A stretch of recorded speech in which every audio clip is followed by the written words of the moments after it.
My name is Jack May, 11367, and I was born in Little Rock, Arkansas at St. Vincent's Hospital. And in fact, lived here pretty much my whole entire life, and have a hard time really calling any other place home because of the fact that my compass always points directly back here. It's just like I feel like I'm on an extended vacation or something.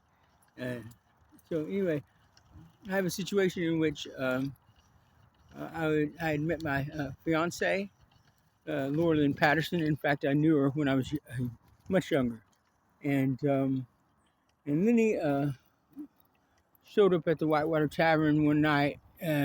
I'd gone by there to have a beer, and I met her, and we had a week-long courtship, kind of, and then she had to go back to Alabama, and so I started dating someone else in between that time, only for Lynn to come back, and thank goodness, and to we spent the last 12 years with one another.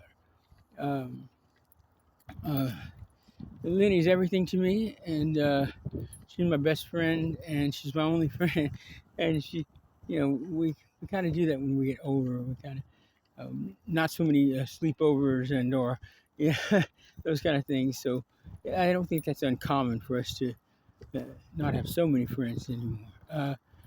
The problem is that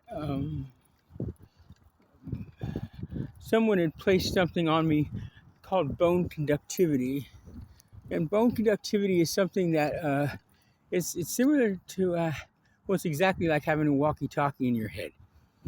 Now that sounds bizarre to me as well, and so the first thing that you run into is how do you report that to the police? Now I told you something that was funny and odd, though, right? Well, not on this yet, but anyway, what we're running into is we're seeing, I mean, a lot of out-of-state tags. Now, I don't know exactly why that's occurring, but that's okay. But what I'm saying is we hope they're more friend than foe, right? But we're seeing a lot of out-of-state tags here in Little Rock. We don't really know why. We don't know. I had been told that the World Organization of Churches had gotten involved, and that what they were doing is they would have, like it'd be Oklahoma week or Oklahoma month, where churches from Oklahoma would come in, right, to squeeze my head. That's right. And then there'd be churches from Texas come in to squeeze my head, right? This is crazy, right? But kind of believable because one night when I was, I'm homeless ever since I got kicked out of my home. But one night I was in downtown Little Rock, and I noticed that there were several church school buses or church buses there, and they had all seemed to be a lot of Baptist churches, and they all seemed to had come together to have fun squeezing my head. That's crazy, isn't it? Now, how could this many people know about this and nobody report this to law enforcement? Well, they started this stating that it was an unprosecutable crime, right? Well, unprosecutable crime is an oxymoron. No, there's no such thing. If it was unprosecutable, well, then it wouldn't be a crime. Any crime in the United States of America is prosecutable, trust me.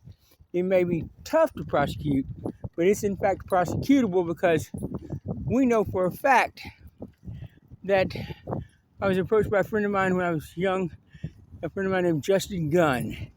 And Justin Gunn lived over in McCain in North Little Rock, and his stepfather was Dr. Roger Amick.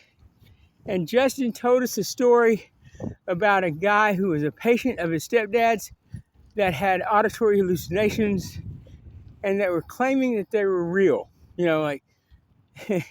Not just real in his head, but real people doing this, right? And lo and behold, Dr. Amick believed him, and they discovered that, in fact, the guy was correct. And they went forward and prosecuted the crime, and that's successfully. So that's only one. I'd heard that a law enforcement officer got himself in this situation one time. He got himself. You don't get yourself in this situation. They put you in this situation, okay? But this had happened to a law enforcement officer, and that was another time where they successfully prosecuted the case. So what these are is these are in fact ham radio operators, right? The guy, CB radio for the home, right? It's called a ham radio, and they operate these ham radios, and so they found a way. Apparently, they found a way to put this on the person themselves, right? In other words, I know I don't have a CB radio on me, but somehow they hear what I say, and somehow they talk back to me, and they can even do this where nobody else in the room hears them at all, except for me. That's really tricky, isn't it? What they do is they mutilate the ear and the body to perceive vibration more so than air, and so they apparently damage the tympanic membrane and the temporal bone. Yes, sir. Well, right now, a guy just said, stop right there, who is in fact I recognize and as Carrie DeVore. Carrie DeVore is out of Des Arc, Arkansas, and in fact had told me, J. Trey Clark, and Andy Horniker and several others, that he had told us that his father was a brain cook, and that this is what he had done, and so we had gotten that information way back then. So I'm going to stop right there, and I'm going to post this so that people get a better idea of the story and how and what happened. To kind of summarize things,